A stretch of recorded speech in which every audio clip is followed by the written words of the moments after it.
Welcome to another episode of SOS VHS. I had the opportunity to interview a great comedian and actress. You know her from the Trash Tuesday podcast, from her comedy special Hot for My Name, and from the TV shows Alone Together and Dollface. Welcome Esther Povitsky, and we're talking about her favorite movie and one of my favorite movies, Sunset Boulevard. It's the pictures that got small. Love that line. Love that line. Well, thank you, Esther, for being here. I'm very, very excited to talk to you about one of also my favorite movies. Thank you, Max. I love that you're dressed as low-key, possibly my favorite character. Yeah? Yeah, I'm looking for a Max. Okay. That was going to be one of my questions for you. But first of all, when did you first watch this movie? Okay, so that's a great question. I'm trying to think. I think at some point in like the early days of living in LA, I wanted to really get into the mood of Hollywood. And this was one that just had never popped up on my Turner Classic Movie watching days. Okay. So I watched it probably like, early 2010s. I would Okay. say. So I'm kind of later to the game. Right. with it. Okay. And what about it made an impact on you? First of all, any story that's about Hollywood is like, it just makes me feel, it makes me feel alive. And also like living in LA and now actually having been on Sunset Boulevard for some reason, like just that alone made me feel so a part of the experience of watching the movie. And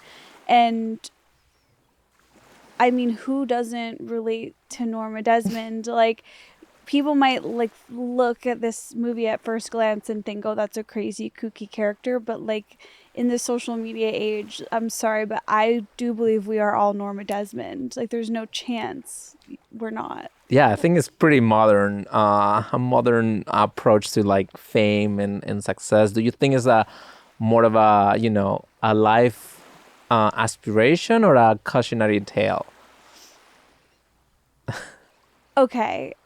It's obviously a cautionary tale, right? Like Norma is drunk on her own fame and success and her own image, and it has completely ruined her life, right? Like Right. you would think that she has all this money, has had all this success, like she's kind of Norma is okay when the movie starts, like Norma is in this zone of life that has always been my fantasy to live in, which is like you have your mansion, you've already like hit your goals, and now you just get to like enjoy it. But then she can't do that. And that is like that's the other thing about rewatching the movie this past weekend. I was like, oh, everything in this movie is grounded and true, even though it's supposed to be this big fantastical story. I'm like, after living in LA for 14 years, I'm like, I believe all of this. All of these people are so real to me and believable. And so it is a cautionary tale.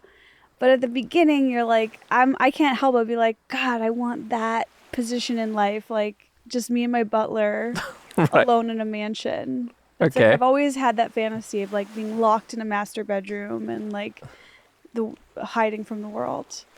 And I feel like because this movie came in 1950, I think a lot of people haven't seen it. How would you summarize it? What would be like, how would you describe the movie to someone who hasn't seen it? A Hollywood legend, like a huge superstar from the silent film era. Well, wait. No. It's hard because I'm such a Norma Desmond that I look at the movie through her perspective, Right. even though it's narrated by someone else. Yeah, that's fine. Yeah. But it's about an out-of-work writer who gets caught up in a whirlwind. It's not quite a romance, but he gets caught up in an entanglement with a fading movie star who's mentally ill. Yeah. I always think about the movies about her narrated by him, but she's such a character. Like, how can you not? Do you watch? You said that you related to Max, but you also I see some Norma in you. So what what do you I guess like which character do you relate more to? I see myself in almost every character, which is a character flaw of my own in every movie I watch. But Right. first of all, my least favorite character is Joe Gillis. Like, up until the last 5 minutes of the movie, he's like fucking everyone over. And he's kind of just like this fuck boy that's just like tall, handsome white man that like women are falling for. And he's acting like he's doing nothing wrong, but he doesn't really make the right decision until the end of the movie. So the whole time I'm like, I hate this guy.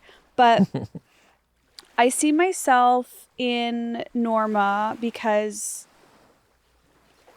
I identify as self-obsessed. Like, I love posting on Instagram. I love like creating and sharing content and comedy and like putting myself out there and getting positive reinforcement from who I am and my acting.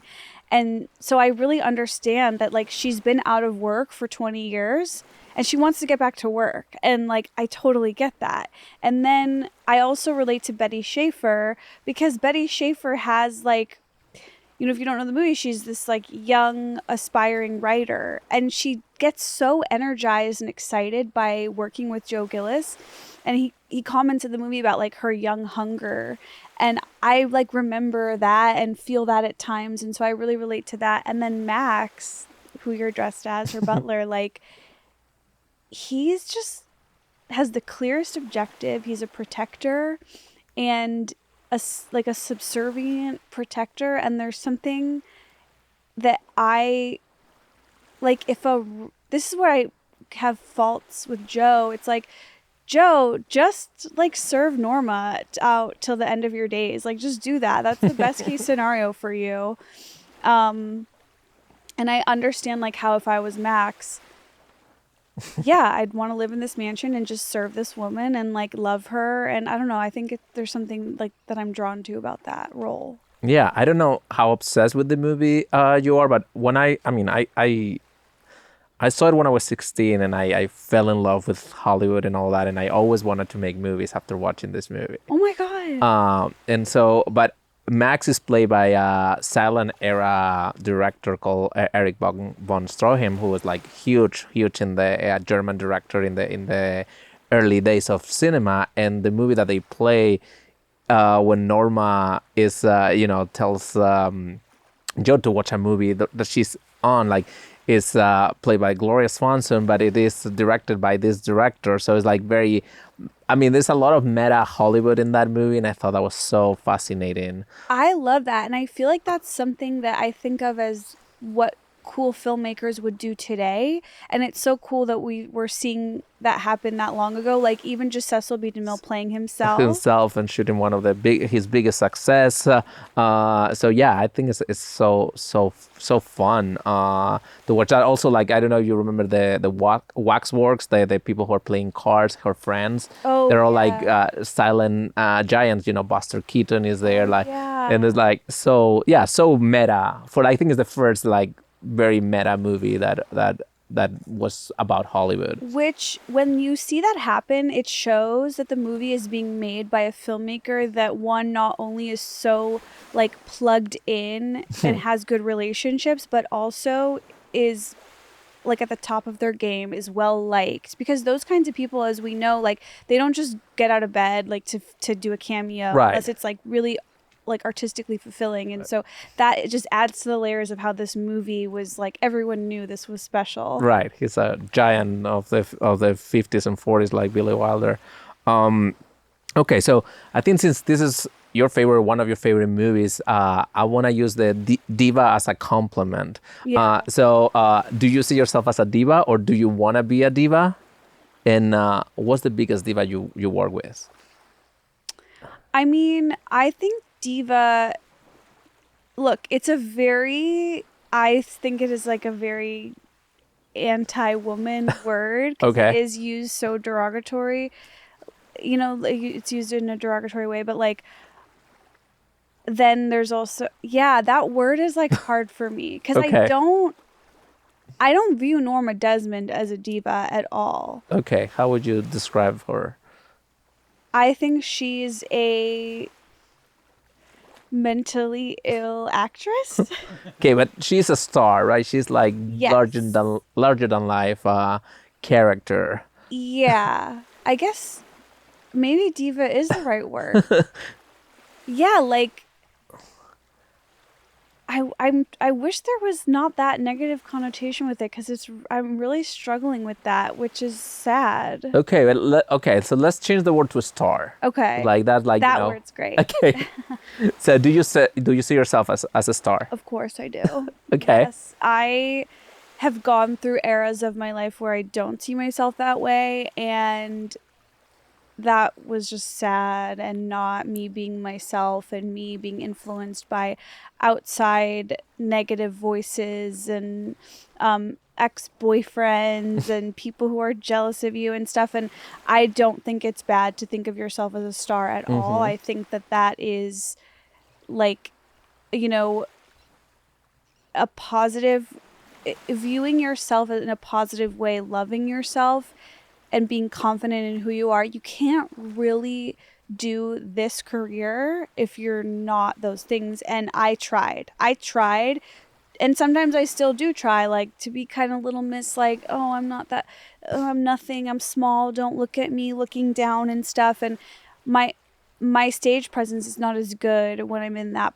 place, and so I've had to like really lean in and train. I'm working on it now on stage in my stand-up to like get up there and command attention and not be shy and really believe in myself. And Lucille Ball says, like, love yourself and then everything else will fall into place. And for some reason that recently clicked with me, like, yeah, any issues that I've had are just because I wasn't loving myself. Because the truth is, like, at the end of the film, Norma Desmond has her big moment, and it's just to get arrested. And like, that's cool. Like, that's fine. And so I bring that up because it's like, I can identify as a star and live in my parents' basement for the rest of my life and never go outside. I can still feel like a star and like be operating at the top of my creativity without an audience. I believe that. So it's not like, oh, to be a star, you have to have followers and you have to be on stage. Like, I don't believe that at all. I think it's really just, how do you feel about yourself? Because in my mind, I'm like, I could spend out the rest of my days in the parents' basement working at Walgreens and like figuring, making little videos and plays with my stuffed animals in the basement. Like, that might be okay. That will be okay. Okay. So I have two questions. One, I mean, you just mentioned something that I heard you said multiple times, that is, if you weren't making it in the industry, you might be at home and skooky, like working at a Walgreens. Yeah. And then you wrote a movie that I forgot. had to do with like working at Walgreens. What's up with Walgreens? What's up with that? I think it's just that was always my backup plan. Like, when I moved to Hollywood, I was 21, and I mean, the exact opposite of nepotism. Like, I knew nothing about the business, and so I literally thought to myself, okay, I'm gonna move to LA, and if in 1 year I'm not as famous as Will Ferrell, I'll move home and work at Walgreens, because it was walking distance from my parents' house. I didn't have my own car, and so that was like always the backup plan. And I've always called it like my loser fantasy. Like, that's like the other version of my life. But yeah, as you know, you don't become Will Ferrell in 1 year. Right. And there never will be another Will Ferrell. And I don't know why that's who I wanted to be, but... But yeah, what was your first, how did you got your first break when you moved to LA, right? You drop out of college, you didn't know anyone in the industry, decided to be a comedian, which is like not an easy career, and like I guess the rate of success is not that great. How did you kept like going, and how did you get your first break? I basically just did open mics. Like, it's kind of boring, it's the same stuff every comedian has shared, but like I showed up here wanting to be an actress and quickly realized you can't just show up to Hollywood and like, there's no way. And so I realized the only way that I could like do things on my own, I didn't have friends, I couldn't do an improv team, was just by doing stand up. And I was at a bar one night with my roommate at the time, and I was just being really goofy, making fun of my roommate and like acting all wild. And then the owner of the bar came up to me and she was like, "You're so funny. You should do stand up." And I was like, "I moved here yesterday to do that and I don't know where to do it." And she's like, "I've heard of the Comedy Store." And so then the next day I went there and like brought my resume and tried to get hired. And they were like, "We don't hire girls as like they didn't want to hire me. They didn't hire comedians as waitresses, and that was the only job a woman could get was waitress at the time. So I just kind of hung out there until. But who saw you, or what was the thing that said, "Okay, I can do this"? So there's no one ever gave me the feeling like I can do this. Like that always came from inside. I was never looking for that outside, but I do remember I was trying to get a job there. It was the first night I was there, and I was asking people like, "How can I get a job here?" And someone said, some guy who just was there, you know, like probably an audience member was like, "I think, doesn't Pauly Shore own this?" And I was like, "Who's that?" Because I'd never heard of him. He's like, "Well, he's right over there." And so I walked up to him and I was like, "Hi, I'm Esther. Like, how can I get a job here?" And then he like grabbed my hand and was like, "Oh my God, you're like a little doll." And he walked me up to the talent coordinator and just like introduced me. So that was the first moment there at the store. And then I remember like maybe a year into doing stand up, I had this meeting with these producers and they were like, "Oh, so we're really interested in you because you really have a voice." And I was like, "They think I can sing?" Oh my God. And then I didn't even know what that meant to have a voice. Mm-hmm. So I just moved here as the biggest idiot on the planet, which I think was probably for the best because then it left me with no way to like be calculating or make plans. I just existed. Right. And yeah. Yeah. Do you think that you need to be a little delusional to make it into this business? I do, because obviously moving here and trying to make it is delusional. Right. So yeah, I think you can't really do that if you're not delusional. Yeah, if you have everything planned out, it's not gonna work out. Yeah, and also in high school, my theater teacher, he said to me like, "If you have a plan B, you'll use it." Yeah. And that really freaked me out. And I was like, "Okay, I'm not going to do that." Right. I was like, "Oh, that makes sense." Yeah. Cool. Yeah. Yeah. Yeah. That's insane. I always thought I was smarter than everybody else and that I was going to move to LA and immediately I was going to make these big movies and all of that because of course everybody else wasn't as smart. And then you come here and like, "Oh, wait a second. No, wow, this is a whole new level of people." And yeah, but there is truth to that because it's like you are very smart and there are a lot of dumb people here. Yeah, but like I feel like that delusional thing has to be there, or like if you look at it objectively, it's gonna be wait, and I don't know anyone, and nobody, you know all those people who have connections that will make it like a little past you. Yes. And it's so frustrating. Yes, but I've learned recently that like if you don't really have the vision and the story to tell and it's not really coming from deep inside you, and if you're like just manufacturing something fake and you don't have that true artistic spirit and that creativity, it's like it's never really gonna hit. And so it's better to be on the longer journey. Right.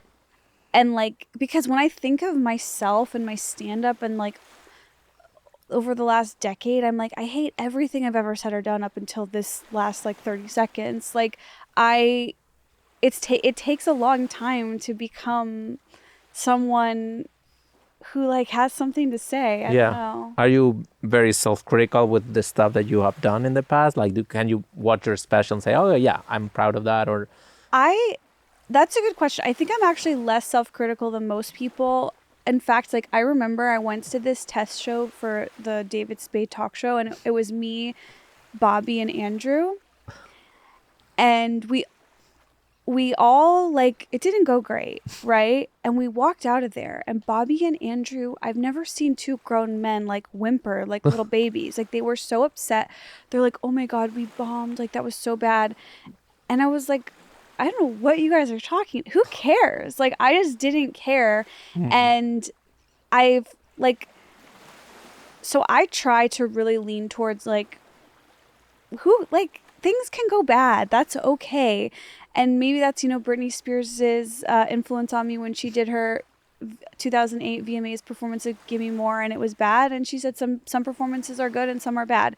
And back to your question, I look back at my series Alone Together and I think it's awesome. I think it's like so funny and cute and honest and of that time period, and like we really dug in and told our story, and it has some funny jokes, but I'm like, oh, that was great.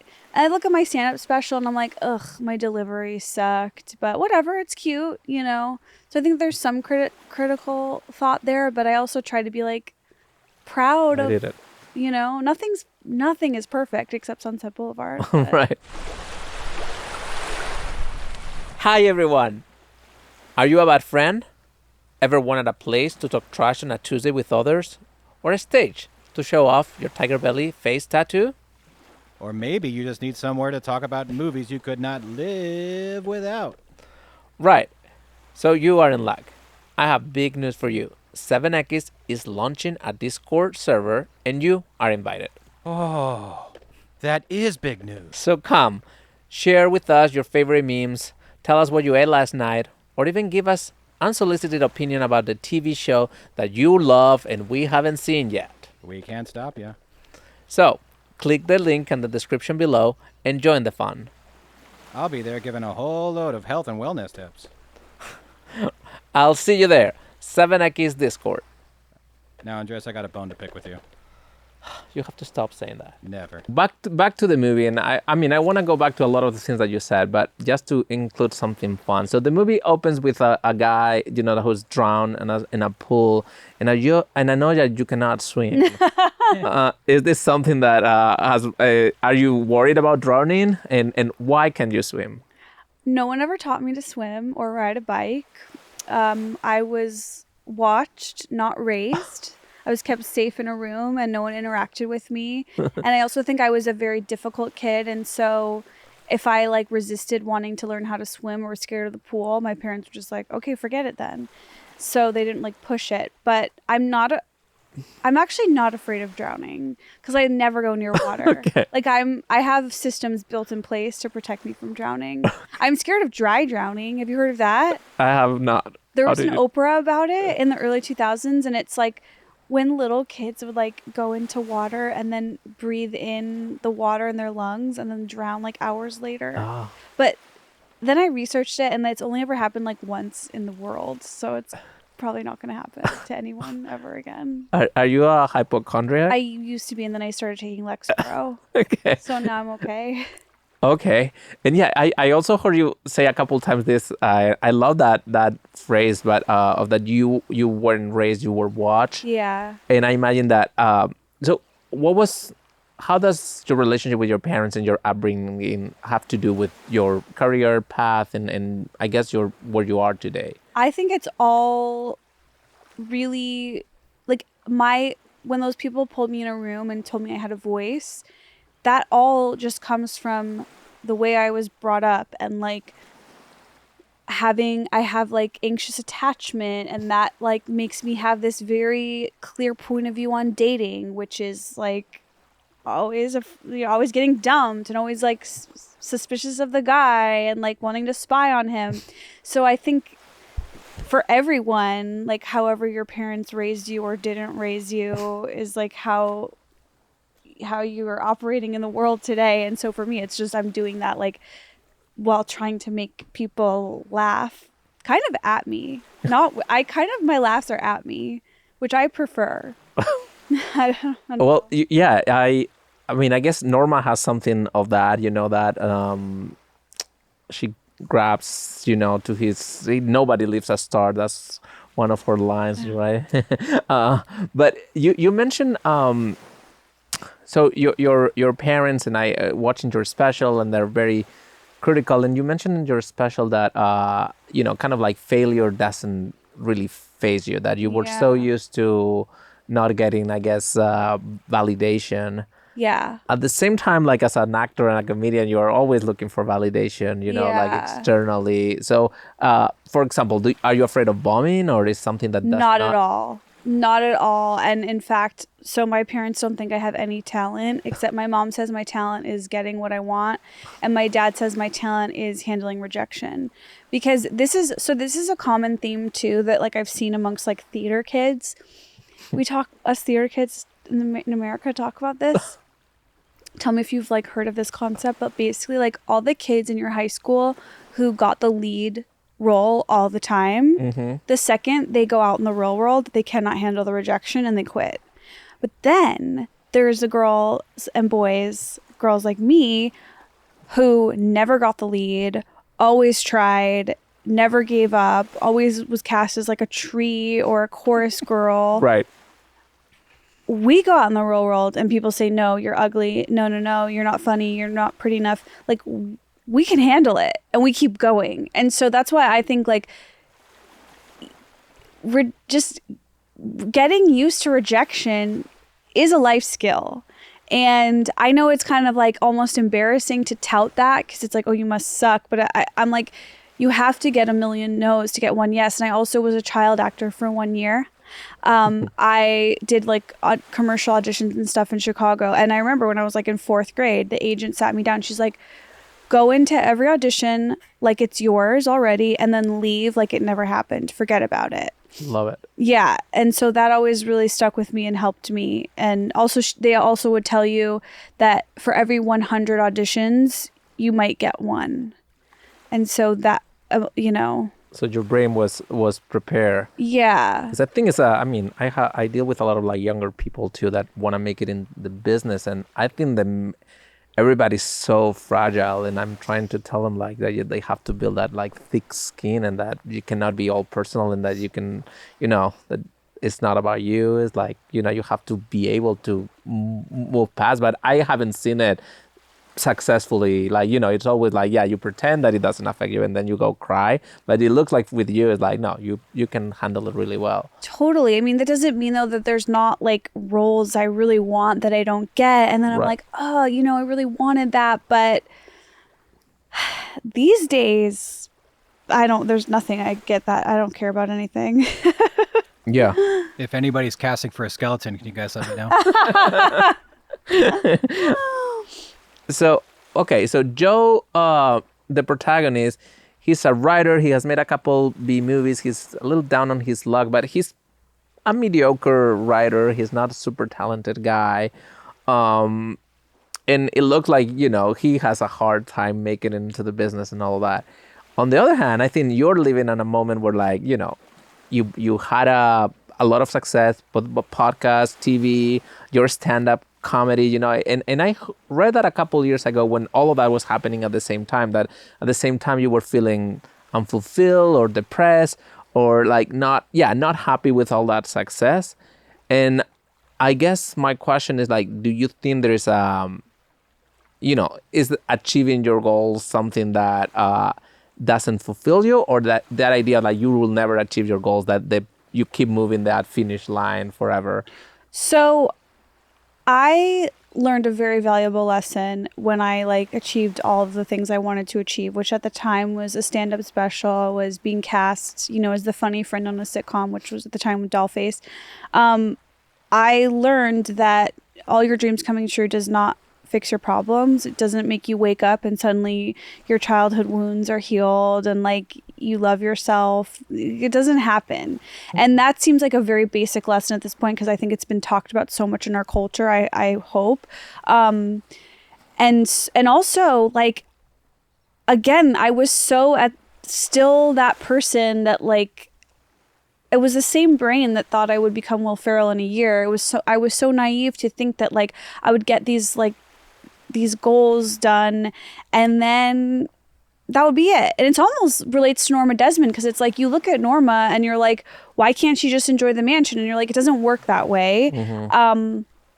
But I would say now I'm in a much better place because it's not about the achievements at all. Like I don't seek reward from achievement. I seek reward and pleasure from the effort I put into my creativity.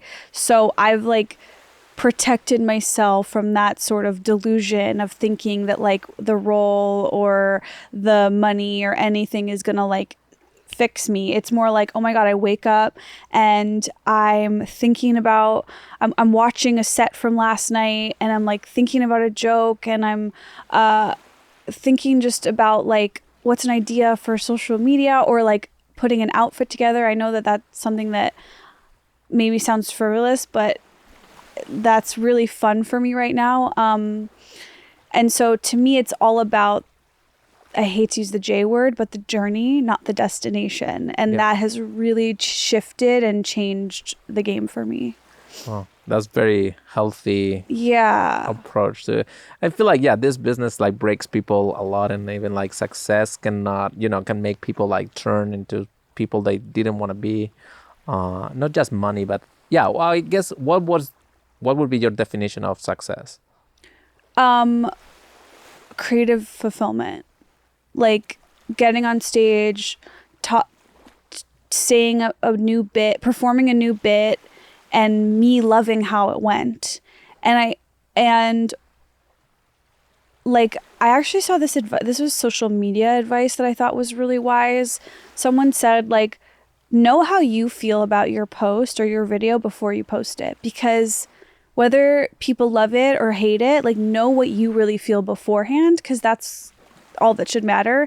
And I'm in a place now where that is all that matters. Like I am here to share with the world what's inside here, and I'm not like chasing a reward for it. I just want to get it out there and share. And by the way, like that's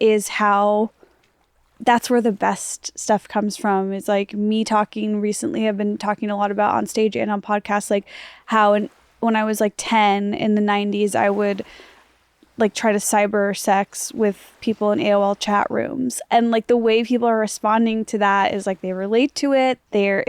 I'm sharing this like shameful, embarrassing thing, and they're feeling less shame about it too. And that's cool. That's where I'm like, like I showed up to do my role in like the world and the culture. Like that's what I'm about. Do you always want to be a comedian or like an actress that is in the comedy world, or like you want to be an actor or a performer that would do anything? Yeah, I just want to like be myself and share myself, and sometimes that might mean like morphing into a role if the right thing comes along, and sometimes it's podcasting and just laughing and having fun with the girls on Trash Tuesday. So I'm not of the type that's like, I'm just a stand-up or I'm just an actor. Like right now there's the writer's strike, so I'm going so much harder into my stand-up and loving it. And that's just because of the way of the world right now a little bit. I actually wanted to ask you about your writing. I mean, the movie's about a writer. I have written a few movies. What's your process, your writing process? How would you, describe it? What is the thing that makes you, the fire, I guess, to write? Yeah, it's basically all the things that we just talked about. It's like, is it something that I'm really excited and also where I feel like it's going to pour out of me? And I'm like with the show Alone Together, that was the easiest, most fun thing to write, because it was just writing my like fish out of water experience of being in LA from the Midwest and not fitting in. And I was so excited to share that experience with the world. And so I need that sort of like that excitement and that spark and collaborating. I really like writing with other people, because then it's just like hanging out and laughing almost. Yeah. I mean, this business is very collaborative. Yeah. I think writing is the only aspect where you could be more of a loner if you are. Do you ever write with your boyfriend since he's a writer? No, but we have been talking lately about like possibly stuff. And he was on set for the filming of my movie Drugstore June, and he was kind of like, when he was available, he would be like our on-set writer and pitch jokes and stuff. So, do you guys read each other's like materials and give notes, or do you keep like kind of like the creative, your professions and your lives are separate? It's like both. Like sometimes we do and sometimes we don't. I think, but I do low key think that, like, I have this joke in the back of my head that's like, okay, one day we're gonna write something together, and like that's why I'm dating him, even though we're engaged and it's been 10 years. But I'm like, no, it's very much at home. I feel like I love Lucy, like I'm Lucy and he's Ricky, and I'm like, let me be in showbiz, like write me a show. So yeah, maybe. Are you competitive with him? Not at all. Not at all. Or him with you? No. There's no, you're more famous or more successful or nothing? No, maybe in like a joking way, but I've been in those relationships where people are competitive, and it's like, if you're in something like that, that's not a relationship. Get out. That is like, yes, the people who are in your life should love you and want you to succeed. Otherwise, like, get them out. Yeah, I think it's difficult when two creatives are together, because I feel like on one hand you understand each other and you know that it's not quote unquote normal people. Like you need your time alone. You need to, I don't know, like things that are difficult for other people who are in different walks of life. But on the other hand, I've seen a lot of people who are like, okay, now this person has, one writer friend of mine said that, searching for success bring people together, but success actually bring people apart, because in the journey of like fighting everybody, it's like being an open micer, right? Like all of them are on the same level and they're your friends, but now one of them makes it and then it's like, oh wow, now you're right. Like there is no avoiding that. It is just this human nature thing. Yeah.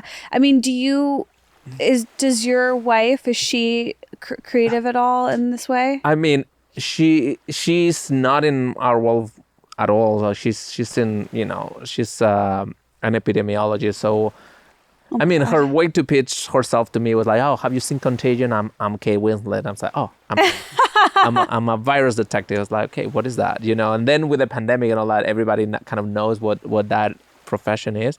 But yeah, we're so different in that way that we never had any sort of, competitiveness. Yeah. Okay. That's But cool. I've seen that close, and it's like interesting to watch. Sometimes it's painful to see, people together that want the same thing. Yeah, that is really scary. That so makes me feel unsafe inside. Right. So your comedy special is called Hot for My Name. And I heard you joking about your name many times. Do you feel any type of way about your name? Yeah, so Esther is an old lady name, and like growing up, the only time I saw that represented in TV or film was like the really old grandma or like the really ugly girl. Like it's just not a hot name. Now that I'm older, I love it because I'm like, oh, it's different. I'm not just another Rachel, even though a lot of guys call me Rachel for some reason. But I definitely love it and appreciate it now, but hated it. Also, growing up, you hated it. So embarrassing, and like really struggled too because my mom didn't like my name either. So the name was my dad's mom's name, and my dad said like no matter what, the kid's name is going to either be Esther or Abraham, one of his parents, because they had passed away. And so my mom just like hated both names, but for some reason just had to go along with it. So yeah, very religious. Are you religious? No, not at all. Right. I used to do a joke on stage about how I didn't go to Hebrew school because my dad's so Jewish he didn't want to pay for it. Which is true.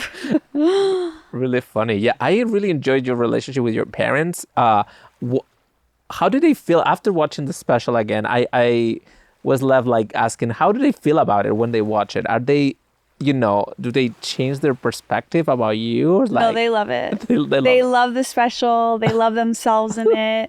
My dad will rewatch it and be like, oh my God, you have to see your mom in the conference room scene. Look at how she's breaking up. It's so funny. Like, they're very self-aware. They know who they are. Like, yeah, they're cool with it. And has your relationship with them changed now that you are, I guess, like, I think I also read that you grew up with a older sister that didn't let you in her room. Yeah. And now that you are your own person, and you're successful, and like I guess like you don't need that validation anymore. Has that changed your relationship with your family? Not really. Like, definitely they still view me the same way, which is comforting in a way. Like, Right. I don't want to be treated differently. I'm very, even though it seems like I really want to be like Norma Desmond, you Right. know, I definitely love being down here. Like, Right. that's where I was my whole life. That's like the role I always was. I was the youngest in the household. I Right. was like the short twerp, the little sibling, and so I still like that. And when people put me like high up, it makes you uncomfortable, which I don't know if that's something that I need to work on, like wanting to be equals with people and not far below them. But I mean, I made a movie with, at that time, a super young actress called Jenna Ortega. Now I she blew know. up and all that. But one of the things that I realized is like her parents were very, very grounded. And she would go home and she had a lot of surveillance and like, oh no, it's your turn to, like she's on TV and she's doing that. But no, you have to do the dishes now and you have to like take the trash out. So she wasn't a star in her home. And I think like that kept her really, really like nice and grounded and never, in being so young, I think it's helpful that your parents keep you like that. yeah, well, that's like this whole secret to stardom. It's not being surrounded by 12 assistants and like, Right. no, actually, like that's a fantasy. Like, I think you wanna, like, I always think about like Mila Kunis because I've heard her talk in interviews. It's like she cooks for her family, she does the laundry. Like, Right. that's the way to having a balanced, happy life. Yeah. You don't want to like think that you're above normal tasks because then your brain needs to fold laundry, Yeah. Like that's good for us. Yeah. So I definitely thought like, oh my God, like I need to be like a famous pop star level. Like I don't do any of this stuff for myself. It's like, that's crazy. And it's not a sustainable lifestyle. That leads to Norma. If you are Yeah. like that, if you treat it like that all the time, then you start believing that, or like Michael Jackson or whatever, like you need to close a supermarket to go and shop to feel, oh, this is what normal people do when you're so disconnected with real life. And I do feel bad for those people because the people who became so famous, they are like victims of it. Like it does suck. They didn't know better. They were treated like gods, and who wouldn't go along with that? Right. Like look at Elvis. Like his life is such a tragedy, and it shouldn't have been that way, but nobody knew better. Yeah. What's the level of fame if you could choose, like, that you would like to be at? I'm good right here. Okay. Yeah, perfect. Yeah. And do you know many Maxes in town? No, but I know a lot of Joes. You know a lot of Joe. Yeah. Yeah, me too. I think Max is a rare, like, that's someone who's really going to devote their entire life to you. I have not found one of those yet, but if I did. Do you want one? Yes. So when Joe first meets Betty, she bluntly criticizes him and his writing. Do you feel attracted to people like that criticize you? And is that your relationship with your boyfriend? Okay, a little bit. Yeah, I do like a little bit of criticism. Yeah, I don't know what that's about, but I guess, is that everybody? I think it's like the thing that keeps you real, like you were saying. I think it all ties together. And like, yeah, if everybody's like saying yes to me, like, I might lose my footing. And that way it's like, oh, I always can improve, or I can always do something better. I think it's good. It's difficult to criticize people too. Like, meaning, like, I think in real life, like your friends usually, they have to be really close to give you real like criticism. Usually. Even though you're right, it is hard. It's really hard. It's hard to give criticism, and it's also hard to find it. Yeah. Like, no one is going to want to sit me down and tell me what's bad about my stand-up. Right. No one is going to want to do that. Yeah. I mean, maybe like nameless people on the internet, people who are just screen names who just want to not like it. But like to get, also like even just to get really good notes on a script is really hard. Yes. And so I do think that is what I like about my relationship at home with Dave. It's like, he'll be like, I don't think that's very good. He'll be like, what's the joke? There's no joke there. Like he's very keeps it very real. which I think makes for like a sustainable life. But Right. yes, there's definitely, I'm so guilty of it. It's like there's people whose work I just don't think is good and I don't know how to handle it or what to say. I don't know if it's helpful to just stay quiet, if it's helpful. Like that's a really tricky position, and it's almost, you almost just gotta like let the artists grow on their own. They're either gonna grow and hone their craft or they're gonna give up, and like that's not really, Yeah, that's not know. useful to the other person. It's very difficult. I have found myself in that situation many times when like also I'm trying to gauge if the person is asking for honest Yeah. feedback to improve or just support, because it's a different thing if you're just you just want people to say it was great, that's different than if you're, how can I improve it? Like it doesn't matter if it's a script, a stand-up set, or a movie or whatever. And I found it incredibly difficult to find those people who are actually going to say, no, I think this doesn't work, or I think this works. Yeah, but it is very important and valuable. I forgot if this was in like The Art of War or what book this was in, or no, the War of Art, sorry. But like you kind of do need a little bit of coaching. Like you need someone to look at your work and give you a little bit of feedback on it. Perspective. Yeah. Yeah, so it is healthy to seek that out, but it's hard to figure out what's the right relationship for that. Right. What is your favorite moment in the movie? Do you have a favorite moment? Okay. I love when when he pulls up and discovers the house and discovers Norma, and she like looks out the window at him and she's like, you get in here, and I love that moment. I love when Norma calls Betty Schaefer to be like, to just kind of tell her off and tell her to stay away from Joe. Mm-hmm. I like her moments of possession over him. And I think like the best parts of the movie are when Joe and Norma are together. What about you? What's your favorite? I love that moment when she stands up in watching the movie and saying like how stars now are so small, and the light of the projector lights her up, and it's like, I think such an iconic image. But the ending, love the ending. But yeah, she's such a powerful performer.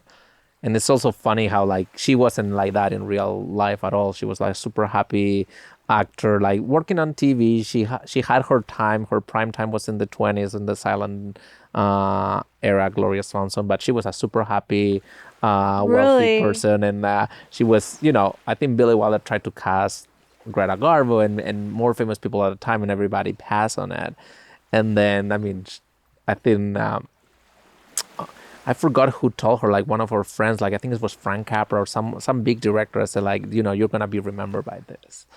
And yeah, she is. It's like such a awesome. It's such a good performance because it's both grounded and big. Yeah. Like that is impossible to achieve. And I didn't realize this, but did you know that the movie was categorized as a dark comedy? I think because everything he did, he worked so much in comedy, right? That all of her movies, like The Apartment, and like they all have some humor in it. I mean, Joe is very sarcastic. There's like this punchline that he says, but I think it's such a big drama that I know, me too. I never detected it as a comedy, but then when I was rewatching it, I was like, oh, it is funny when she's like, have you noticed I lost half a pound since Tuesday? Right. I'm like, that's kind of jokey. It has a lot of sarcasm, I think, like and a lot of like, I guess it's a satire of the business, although it is, like you say, a pretty accurate portrait.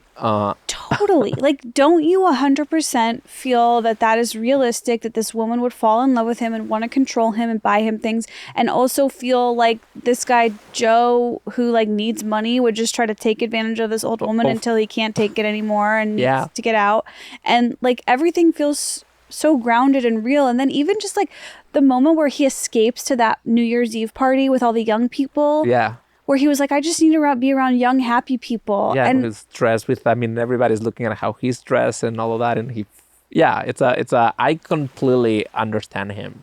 Yeah. What would you do to survive? And, Yeah, I do understand it, but I get really mad because I feel bad for Norma. Yeah.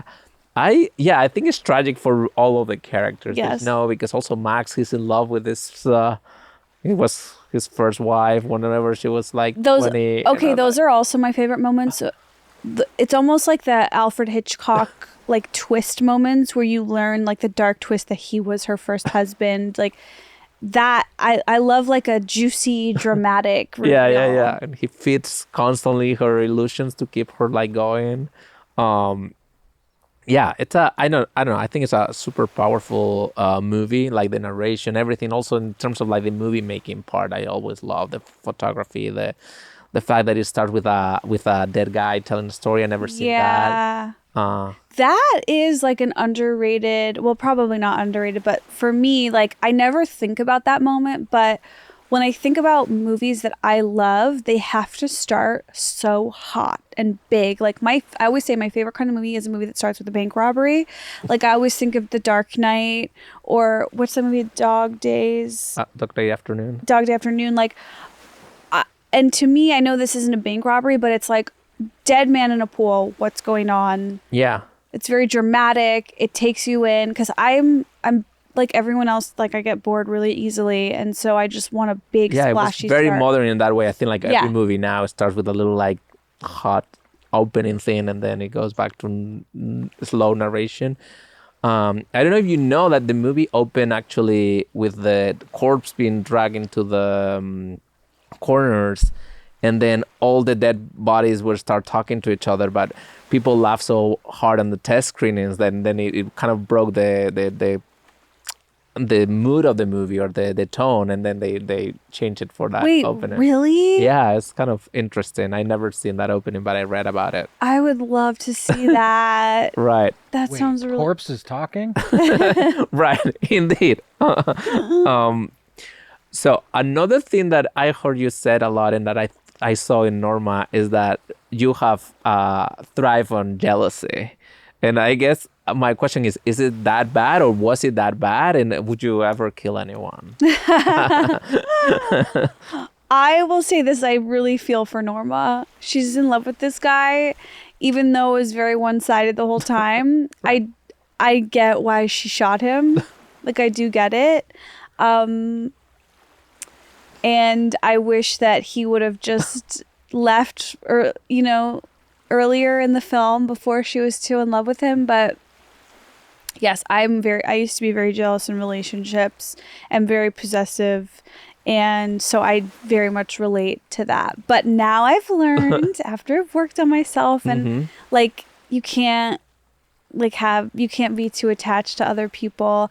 But Norma could not handle rejection. Like, him leaving challenged her reality of her being a star that no one would ever leave. Right. And so she had no choice. Like, the only way to keep her reality working right was to kill him. It's like, babe, I get it. I get it. And is your jealousy only related to like relationships, or are you jealous of anyone these days? I think it's very much like a romantic, possessive jealousy thing. I see. That's really where that part of me lived. Yeah. Yeah. Did you ever feel like, coming up on your stand-up, like if someone wasn't as funny as you but made it before you, or like, did you have that type of Oh, thing? yeah, of course. Like, of like, course I think like you're always going to go through those phases where you're like comparing yourself to other people. You're like, oh my God, like they're so unoriginal and they're just famous because they're pretty, or, all these things, like totally. Like, yes, of course. That I don't understand how anyone could exist in this field and not have those experiences and those feelings. Yeah. Of course, like, yeah, you have to really like just keep your eyes on your own paper. Yeah.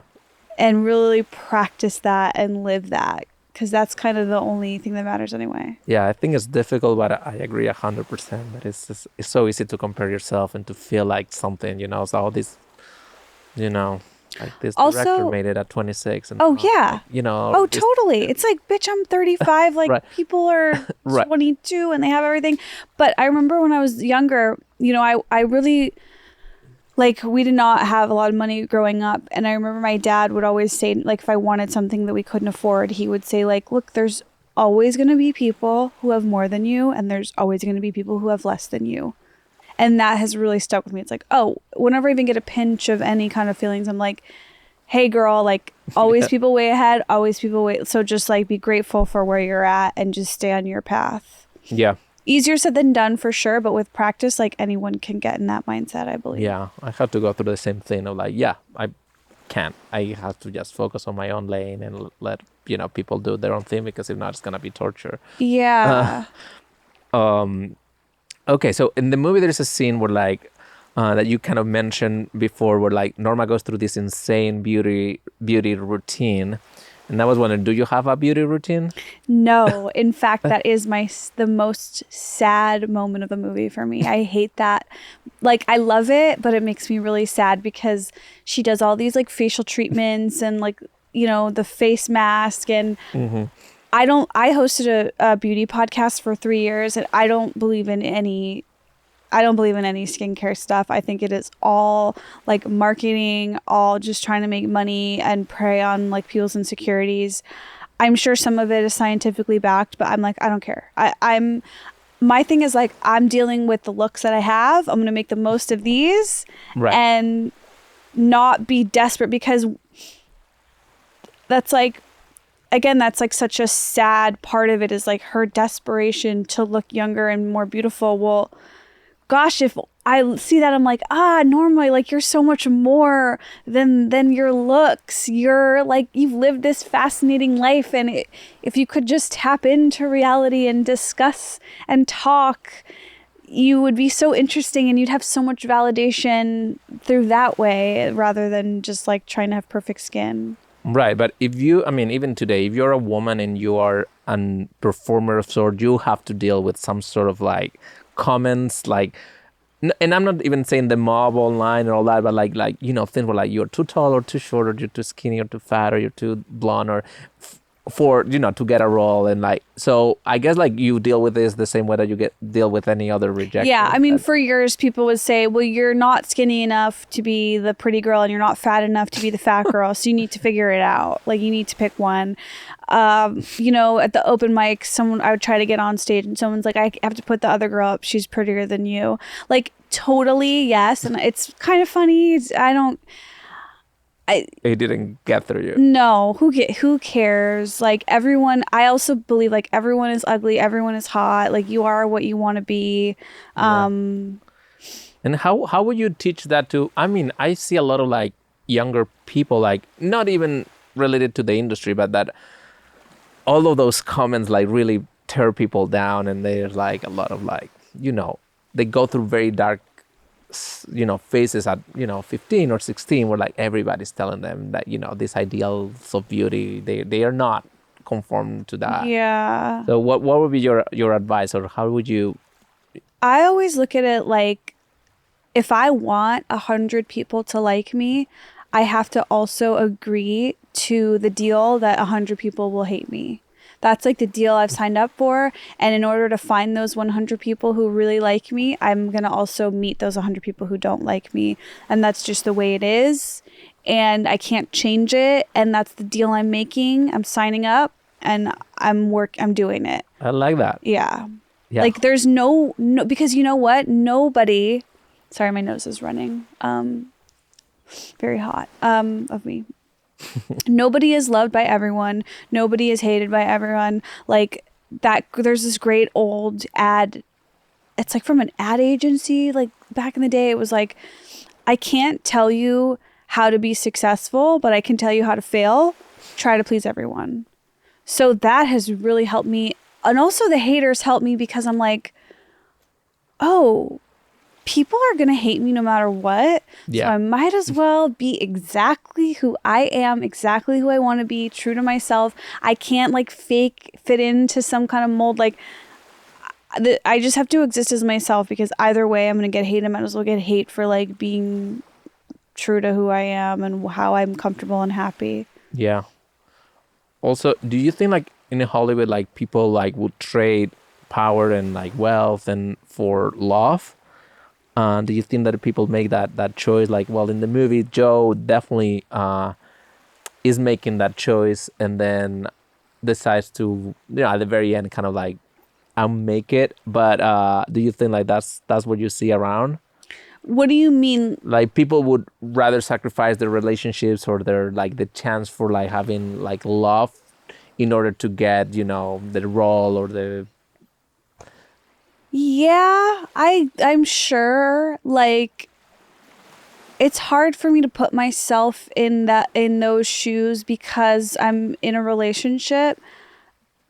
But I do think that when I moved here to LA, I was not seeking that and I was not prioritizing that, and that did not matter to me. Like I just wanted my career.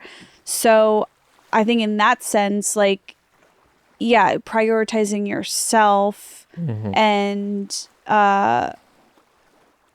yeah, I don't, but is that what you asked? I don't know. Yeah, no, I guess it's like, would you sacrifice love for your career? But what does that mean?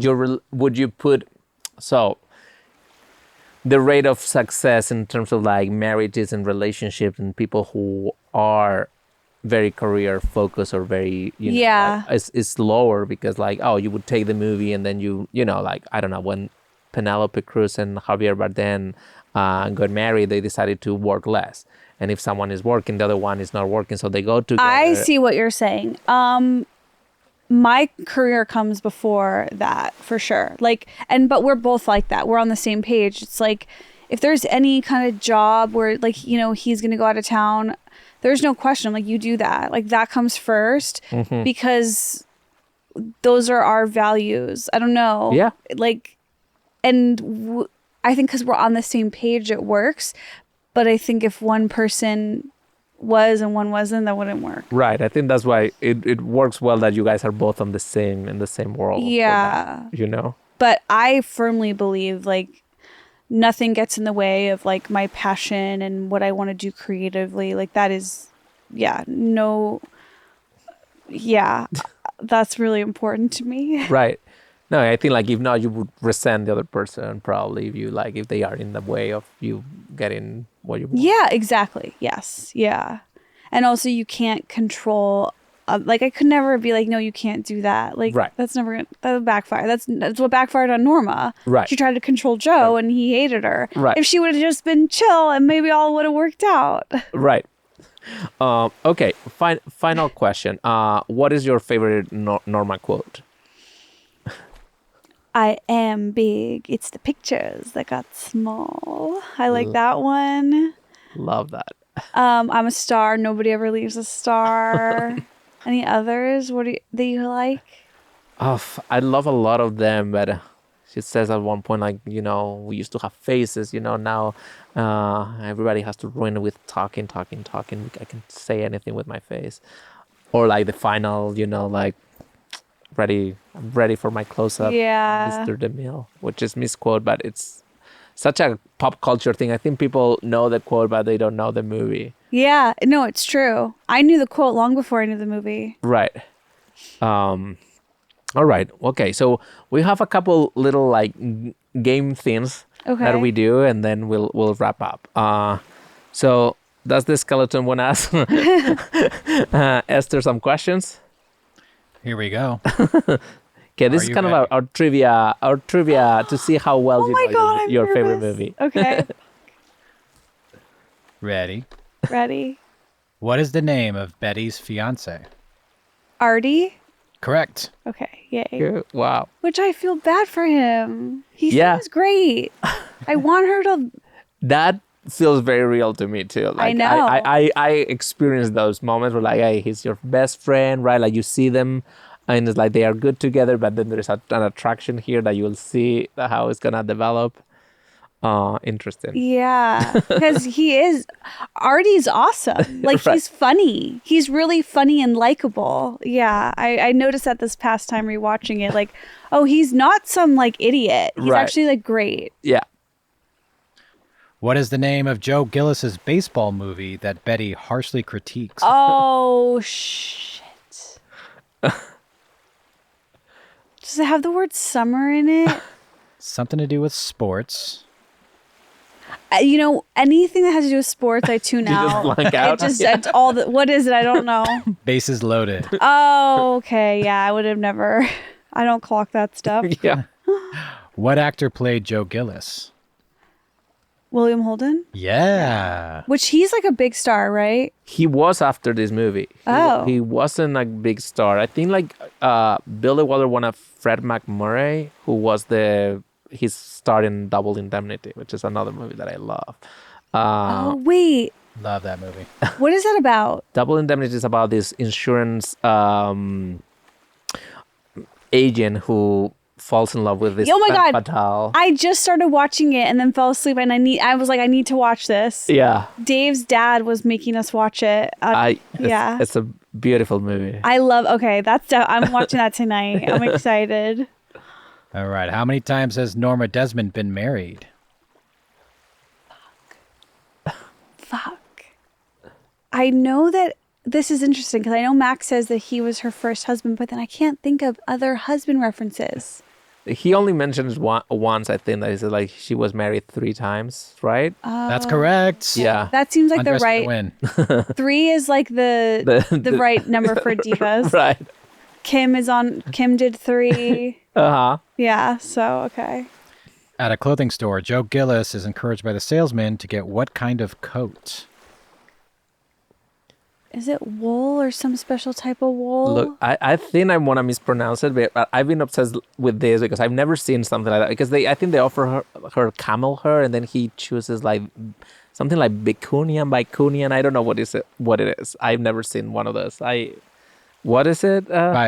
Vicuna. Like, yeah, I have no idea what that. Okay, that's an interesting moment in the movie. Like, you interpret that as like Joe kind of not liking the feeling of taking advantage of her money, right? And then he feels offended when the guy says like, "Oh, since she's as long as she's paying." But then he actually picks that. Does he? I didn't realize that. So it's his lowest, right? Like he is disgusted by himself, but he still chooses the. Wow! Wow! Yeah. It's interesting. Again, like the whole movie, I'm like, man, you're such an asshole, Joe.